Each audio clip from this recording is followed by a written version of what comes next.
Have you ever poured your heart into growing something that you almost killed with your love? You had the best intentions, you believed you were doing everything right, but it was all wrong. Has this ever happened to you? Because it did happen to me with my plants, and it almost happened with my business. Today I'm going to share 3 surprising facts plants taught me about the healing business and how my GrowthGenesis approach helped me keep my plants and my business alive and thriving. Why is building a business so hard? Why nobody buys my healing program? Why is everything so frustrating and overwhelming?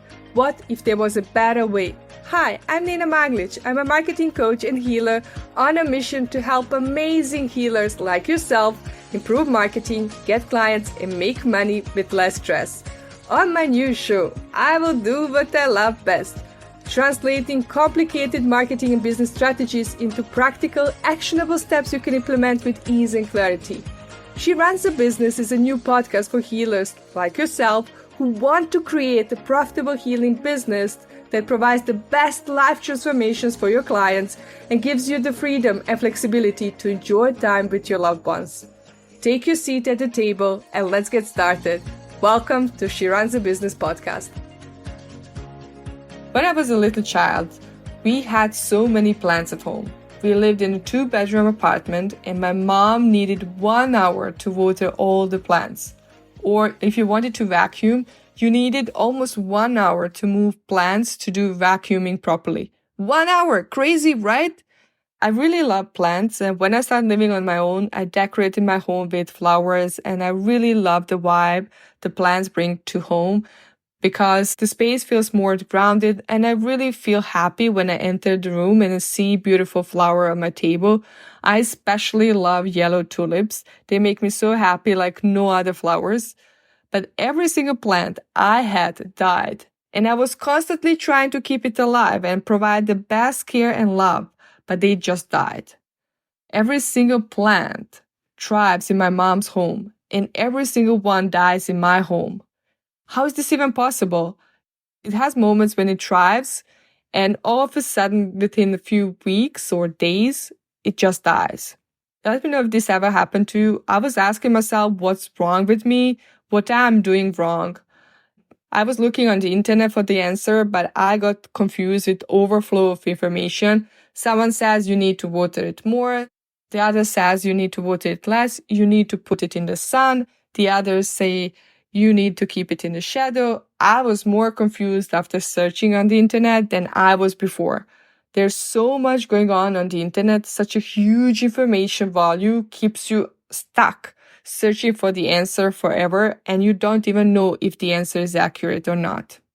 So I decided to go deep and explore the real reason why my plants died, and I really wanted to keep them alive. I desperately wanted to keep them alive. And this is how I discovered my GrowthGenesis approach that I apply not only to my plants, but also to my life and my business. For one of my birthdays, my friend gave me a beautiful purple flower, and she told me, I told the seller to give me something that will survive.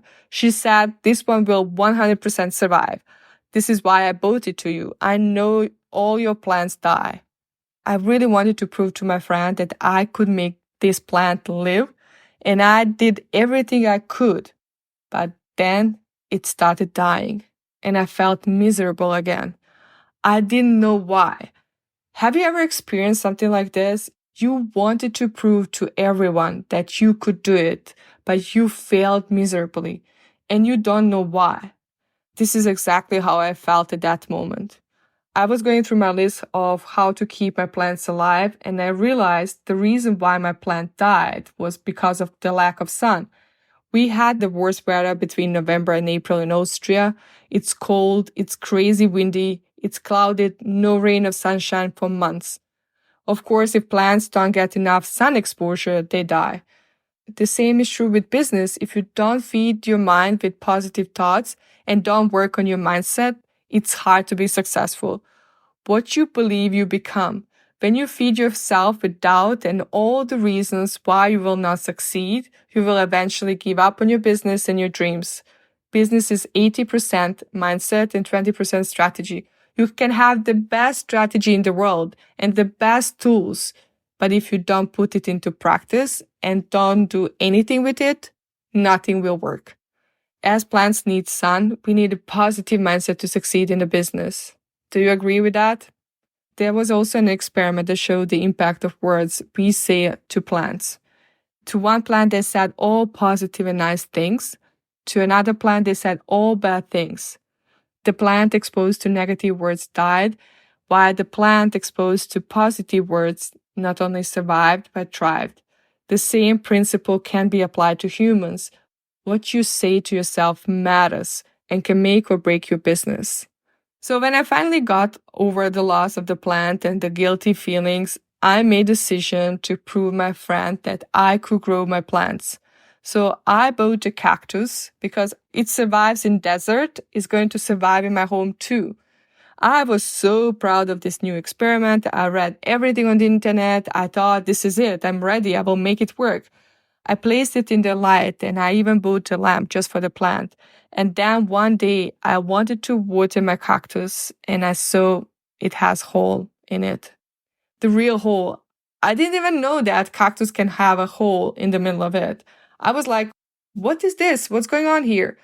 And I went again into rabbit hole of looking for a solution on Google and I realized I watered it too much. But how? I did exactly what they wrote in an article I found on the internet. But obviously it was too much. The soil was too wet and it basically killed it. As with cactus, so is it with our business. A good business in the wrong environment cannot survive, no matter how good it is. It's hard to build a business in very unsupportive, judging, and demotivating and discouraging environment. I remember when I started my healing business, my friends and family didn't really get it. Why did I leave successful marketing career to do healing? What's wrong with me? Someone even said to me, if you're not doing a PhD or looking for a job, you're wasting your time. It was really, really hard to build a business in that environment. I felt alone. I felt the loneliest person on the earth, and I almost gave up. Luckily, the burning desire inside of me to create a business that is going to touch millions of hearts was stronger than any doubt and any judgment from the environment. But not everyone has the resilience muscle to survive constant judging and negative comments. And it is so easy to give up on yourself, on your dreams, on your business in such an environment. Do you agree with that? This is why I made it my mission to build a community of healers who support each other, cheer each other up on their journey. There's a plenty of room for everyone. There are more than enough clients for everyone, and we are stronger and better together. If you want to build the business of your dreams, surround yourself with people who believe in you, who have the same visions, goals, and desires as you do. They will pick you up when you fall and you can continue to grow together. Environment is the key to success. I wish I had the community when I was building my business. It would be so much easier. Do you agree with that? So, coming to my last and most surprising lesson from keeping my plants alive. When I got married, I received a beautiful red flower anthurium from a friend of mine. I really love that plant. It was gorgeous. It was red, one of my favorite colors. The plant always made me happy when I saw it. I regularly bought new soil and nutrition ingredients, watered it, made sure to have enough exposure to the sun even during the gray winter days. So I thought I finally learned the lesson. I was ready to grow this plant. What can go wrong? Everything seemed to be perfect. One day, I was on the call with my mom and she was drinking tea. She put the tea bag on a small plate and opened it. I looked at her curiously. What are you doing? I asked her. She said, I need to dry this tea. This is for my plants. You can use tea inside the tea bag as fertilizer for your plants. I thought this is such a cool idea. I made a black tea. I used dry tea from the tea bag and I use it as a fertilizer for my plants. And then 3 days later, my plant died. I was devastated. I kept it alive for more than 8 years. What just happened? I thought I'm doing everything right. What's wrong? But this time the problem was a black tea I used as a fertilizer. I thought my mom's plants are doing great. It would work with my plants too. Why did it kill my plant? Then I realized not all ingredients are good. Some of them can kill your plants. The same is true with the business. 50% of new small businesses fail in the first 2 years, mostly due to lack of strategy and marketing mishaps. Not all tools and strategy will work for your business. Actually, some of them can kill your business without even realizing what are you doing wrong. You might even think, I did exactly what XYZ did it. They are thriving. What could go wrong? Have you ever implemented something that someone else did and they got great results and it absolutely didn't work for you?